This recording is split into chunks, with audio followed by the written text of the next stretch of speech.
Watching a movie like God's Not Dead 2 can be really exciting and inspirational, but taking it to the next level and applying its overall themes to your daily life can be life-changing. Before I begin, it is important to know what the separation of church and state really is. It's a thing not only experienced in movies, but in everyday real life.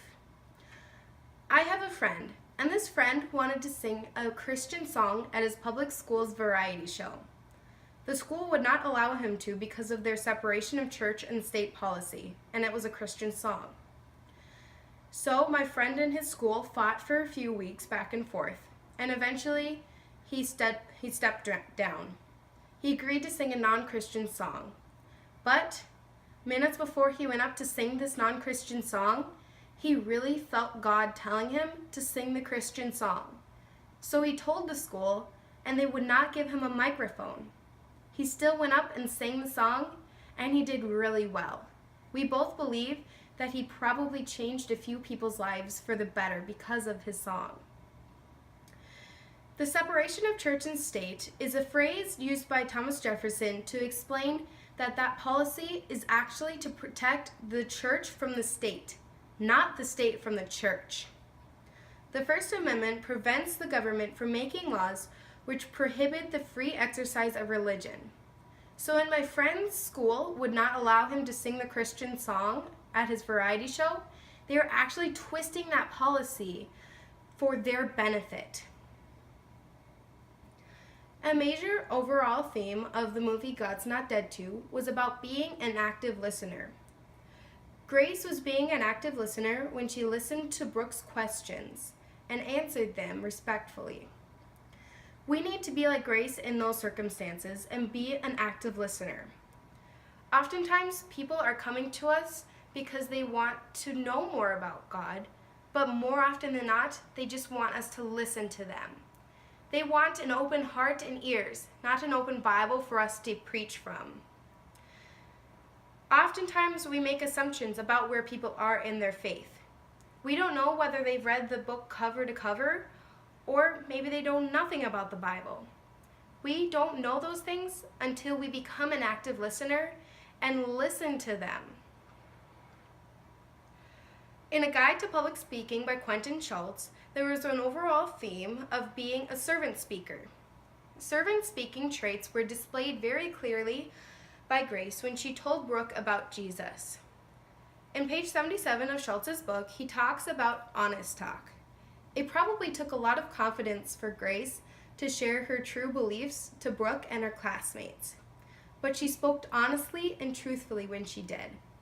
It landed her in a lot of trouble, but even as she stood on trial, she still employed honest talk and spoke truthfully. Grace did not scream or fight when her actions were questioned. Instead, she employed 3 teachings in Schultz's book: peace, patience, and self-control. We should act like Grace in times of persecution and employ those 3 teachings: peace, patience, and self-control. Those 3 things will get us very far in times of persecution.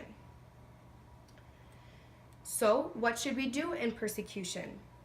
When Grace was persecuted, she persevered. She pushed through and she won. She won the trial. Persecution can come from many places, including people outside of you, people above you, even from inside when Satan tells us lies like, God doesn't love you. He doesn't care about the details of your life. You're not worthy of God. It is important to understand those things as lies, because they are. God loves you so much.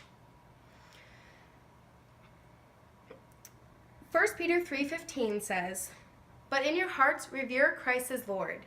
Always be prepared to give an answer to those who ask you to give the reason for the hope that you have.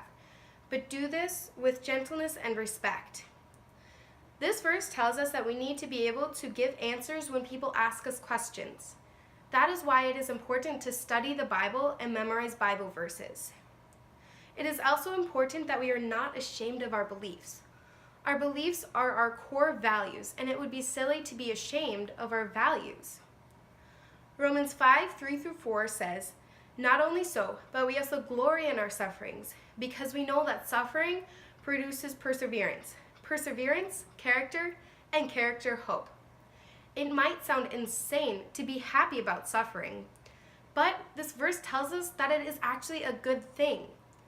Grace likely suffered more prior to her trial, and that suffering built character and qualities in her that made her be able to stand and face the trial and succeed. One of the most important aspects of this movie was telling us that God is so much bigger than we can even comprehend. There are many encouraging examples of the characters using prayer and trusting God in this movie. We need to be like those characters and pray to God and trust Him in times of persecution.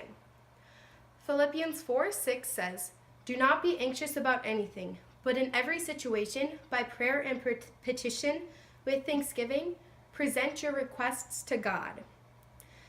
Even in times that we feel anxious, scared, or persecuted, we need to put trust above fear. Fear will get us nowhere in life. In fact, it will push us down from where we grew from. But trust in the Lord will get us anywhere. As movies like God's Not Dead 2 are becoming more and more common in mainstream theaters, it is important that we support these movies, even though they may not have as big of a budget or the best actors. Persecution is a real thing that is experienced today by lots and lots of people. From many situations, like people coming from people outside of us, above us, or inside us when Satan tells us lies. We need to persevere in times of persecution, whatever situation it is coming from. We can look at science, history, creation, even inside of our own souls. All of those things point to the evidence that God is not dead. Thank you.